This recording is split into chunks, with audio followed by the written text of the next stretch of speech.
प्रिय सज्जनों और देवियों, आज मैं होली पर चर्चा करने जा रहा हूं। हिरण्यकश्यप नाम का एक दैत्य था जो घोर तपस्या करते हैं। तपस्या से प्रसन्न हो जाते हैं ब्रह्मा जी। ब्रह्मा जी आए और बोले, वत्स, इतनी घोर तपस्या किए हो, क्या चाहते हो?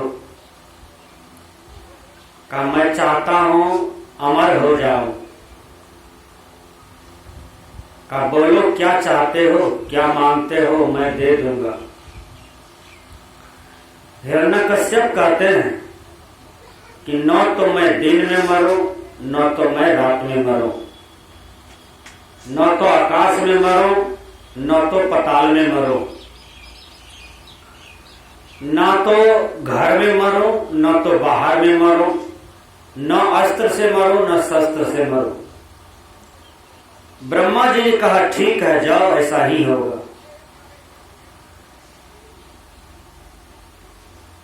हिरण्यकश्यप को घमंड हो गया, अहंकार हो गया कि अब तो हम संसार में अमर हो गए, दुनिया की कोई शक्ति हमें नहीं मार सकता। न तो मानव मार सकता है, न तो देवता, न तो भगवान, न तो पशु, न तो पक्षी, कोई नहीं मार सकते हैं। उन्हें घमंड हो गया कि अब हमसे बड़ा कौन। जिन्हें बड़प्पन का घमंड होता है वही व्यक्ति का पतन भी होता है। सदगुरु कबीर कहते हैं, बड़े गए बड़ापनी, रोम रोम अहंकार, सतगुरु से परिचय नहीं, चारों वरण चमार। कहा जाता है, जिस व्यक्ति के जीवन में सतगुरु नहीं मिलता है, अच्छे गुरु नहीं मिलते हैं, निर्णात्मक गुरु नहीं मिलते हैं, जड़ चेतन का बोध कराने वाले गुरु नहीं मिलते हैं, वो बड़े बड़ापन में जीवन उसका गुजर जाता है। विषय प्रपंच में उनका जीवन गुजर जाता है और जीवन बर्बाद हो जाता है, जीवन नरक में चला जाता है। गुरुदेव कबीर कहते हैं, बड़े गए बड़ापने। कहा, बड़ापने में बहुतों गए, रावण गए, कंस गए, दुर्योधन गए, ये सब बड़े बड़ापन में चले गए और दुनिया से जब जाने लगे तो दोनों हाथ खाली था और पछता पछता करके मरे, पछता पछता करके गए। सतगुरु कबीर कहते हैं, बड़े गयो बड़ापनी, रोम रोम अहंकार। का जिसको रोम रोम में अहंकार है, का ऐसे आदमी बहुत खतरनाक होता है।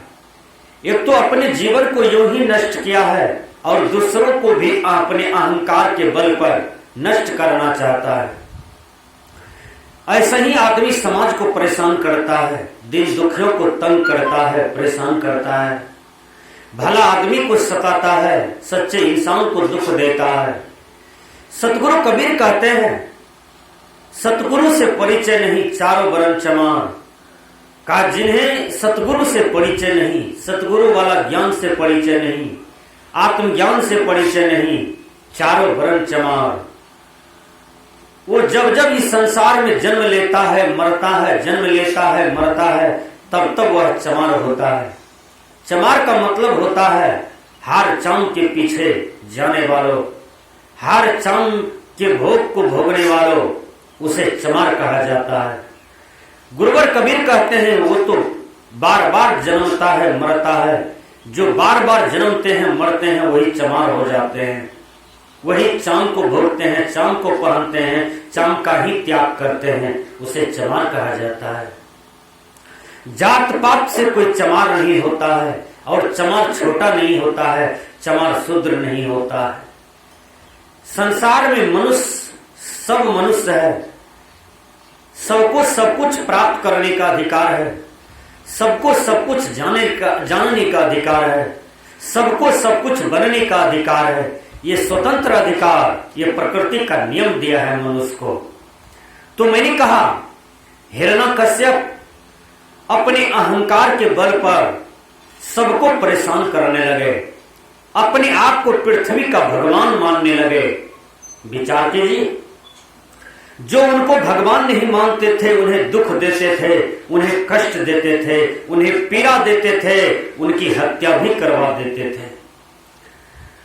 पृथ्वी त्राहिमाम हो गया, मानव जगत त्राहिमाम हो गया।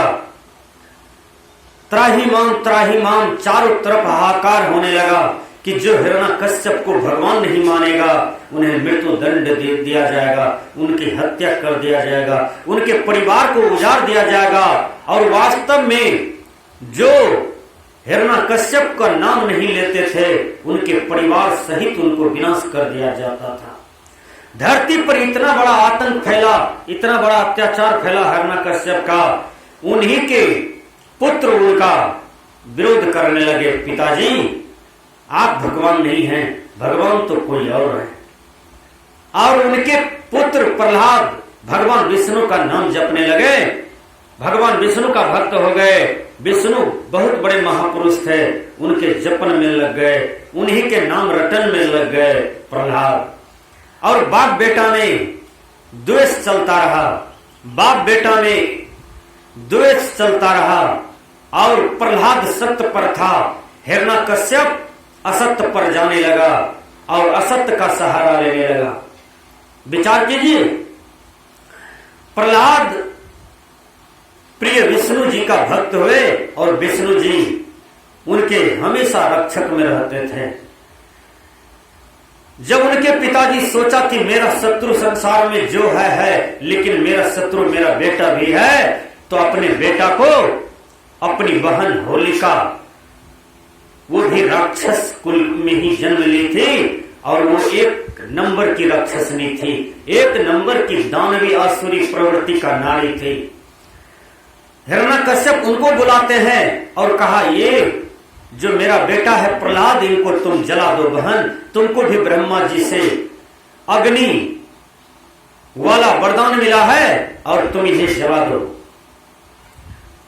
प्रहलाद को पकड़ करके आग में जलाते हैं, लेकिन प्रहलाद किसी तरह से वहां भी बच जाते हैं। प्रहलाद को समुद्र में फेंका गया और समुद्र से प्रहलाद बच जाते हैं। प्रहलाद को पगले हाथी के सामने फेंका गया, प्रहलाद वहां भी बच जाते हैं। हिरण्यकश्यप आते हैं और कहते हैं, ये अभागा नहीं मरता है, इसको हम मारेंगे। और अंतिम बार पूछते हैं, हिरण्यकश्यप तुम्हारा भगवान कहाँ है? कहा, मेरा भगवान हम में है, पिताजी आप में है, ये प्रजालोक के अंतर में है और ये खम्मा में भी है। खम्मा शब्द का प्रयोग जो हुआ है, यहाँ पर पंडित लोगों ने जाल फैला दिया, पंडित लोगों ने जाल लगा दिया, यहाँ पर कल्पना जोड़ दिया, मनग्रंथ जोड़ दिया। क्योंकि एक खम्मा में भगवान नहीं हो सकता, पत्थर में भगवान नहीं हो सकता, ईटा में भगवान नहीं हो सकता, गोबर पीपल गाछ में भगवान नहीं हो सकता। ये जड़ है, जड़ में भगवान नहीं होते हैं। भगवान तो सबकी आत्मा है, सबके अंदर में जो देखने वाला है, जानने वाला है, बुझने वाला है, समझने वाला है, वही भगवान होता है। प्रहलाद भी वही बात कहते हैं, पिताजी भगवान तो आप में है, हम में है, प्रजा में है, एक खम्मा में भी है। क्रोध में आकर के प्रहलाद की पिता हिरण्यकश्यप मारते हैं गदा खम्मा में, और खम्मा से नरसिंह भगवान प्रकट होता है। आधा नर था, आधा सिंह था, और उसकी हत्या करते हैं। उस समय दिन आधा डूबा था, सूरज आधा अस्त हो गया था और आधा नहीं हुआ था। बीच ओलती के सामने ले गए और बीच आकाश में ले गए, न तो आकाश हुआ न तो पताल हुआ। बीच ओलती के सामने ले गए, न घर हुआ न बाहर हुआ, और आधा सूरज अस्त हो गया था, आधा नहीं हुआ था, न तो दिन हुआ न तो रात हुआ। उस बीच में अपने नख से उसकी सीना को फाड़ दिए और उनका हत्या कर दिए। बाप का अंत हो गया, असत्य का अंत हो गया, असत्य का हार हो गया और सत्य का जीत हो गया। प्रहलाद का सत्य जो सत्य था वो सत्य प्रकट हो गया और सत्य का जीत हो गया। हमारे कहने का भाव है कि होलिका जो प्रहलाद को दुख दिया, सताया, अग्नि में प्रवेश करा दिया। उसी दिन से होलिका के नाम पर होली खेला जाता है। और विचार कीजिए, होली आज हमारे हिंदुओं का महापर्व है। यदि होली ही खेलना चाहते हैं तो होली किसी के चरण में अबीर लगा दीजिए और प्रणाम कीजिए, साहेबंदगी कीजिए, जय गुरु बोलिए, भगवान का नाम लीजिए, महापुरुषों का नाम लीजिए, उसको प्रणाम कर लीजिए, वो आशीर्वाद देगा। जो छोटे हैं उनको भी थोड़ा सा अबीर लगा दीजिए मस्तक पर। बेटा, इसी अबीर की तरह जो रंग है, इसी तरह से तुम्हारा जीवन भी छटकता रहे, इसी तरह से भी तुम्हारा जीवन खिलेगा। ये अबीर का रंग देखो कितना चमकता है। ये रंग काला, पीला, नीला, ये जितने भी रंग है, लाल, ये रंग के कितना अच्छा लगता है देखने में। ये रंग इसी तरह से तुम्हारा जीवन रहे बेटा। विचार कीजिएगा, इसे होली कहते हैं।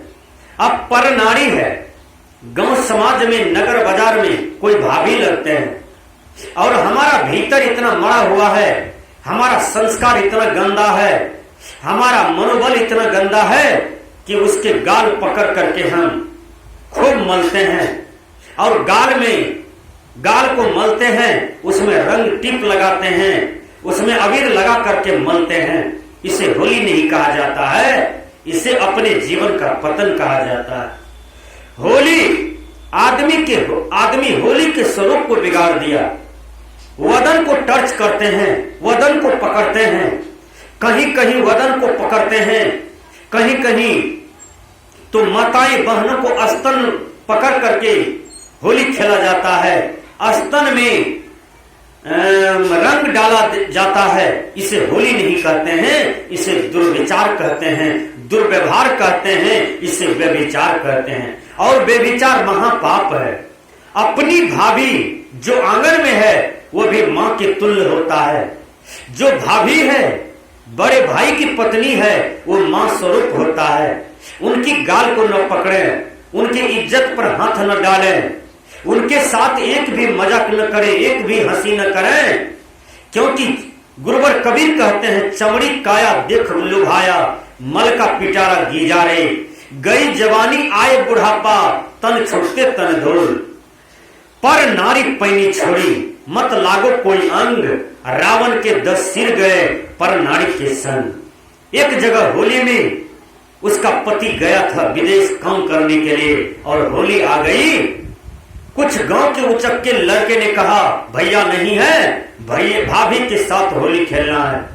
वो क्या किया, उनकी पत्नी को रूम में गए और रंग पिचकारी देने लगे, अबीर देने लगे, धीरे धीरे गाल पकड़ लिए, उनका स्तन को पकड़ लिया और उनके साथ बलात्कार किया।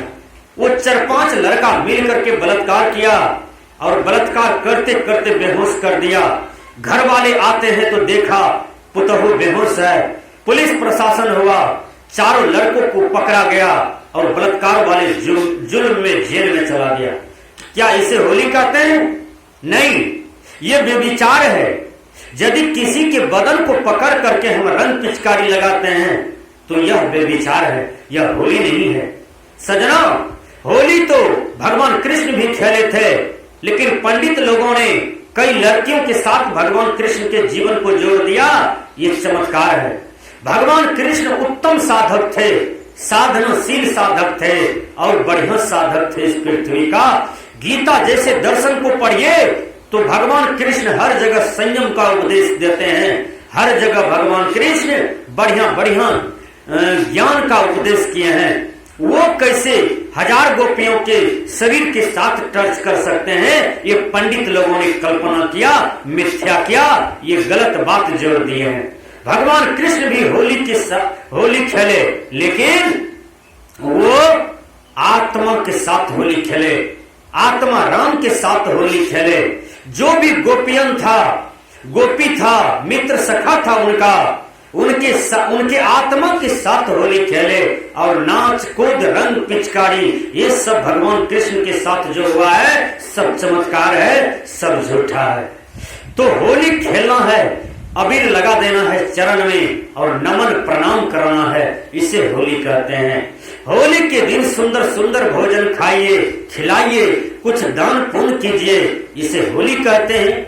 खुशियां कहते हैं, अपने जीवन में खुशियां लाना है, सुंदर सुंदर भजन गाना है, सुंदर सुंदर प्रवचन करना है, सुंदर सुंदर बातें बताना है, सुंदर सुंदर खिस्सा कहानी बोलना है, इसे होली कहते हैं। होली ही मनाना है। होली के दिन हम दारू पीते हैं, गांजा पीते हैं, भांग पीते हैं, धतूर खाते हैं, क्या इसे होली कहते हैं? नशा में आकर के हम मांस मछली भी खा लेते हैं, बोलिए जीव हत्या कर बैठते हैं, इसे होली कहते हैं? ये होली नहीं है सजना। यदि हम होली मनाना चाहते हैं तो अपने से बड़ों को प्रणाम करें, अबीर लगावें, थोड़ा सा रंग भी हल्का डाल दे तो कोई दिक्कत नहीं, लेकिन अलग अलग, कोई किसी के वदन में टच न करें, कोई किसी के वदन को न पकड़ें, कोई किसी के वदन को न छुए, इसे होली कहते हैं।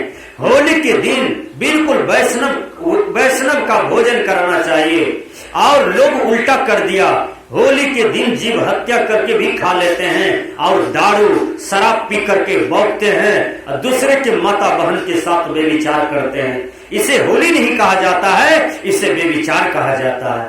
होली तो बड़े बड़े महापुरुष भी खेले हैं, बड़े बड़े महापुरुष संत महात्मा वैज्ञानिक नेता भी खेलते हैं, लेकिन होली को संयम से खेलना चाहिए। होली में होली वाला गीत गाना चाहिए, भजन गाना चाहिए, सरारा जो भी करते हैं उसमें धर्म की बात हो, उसमें नैतिकता की बात हो, उसमें समाज सुधार की बात हो, तो ये होली आपका सच्चा होली है।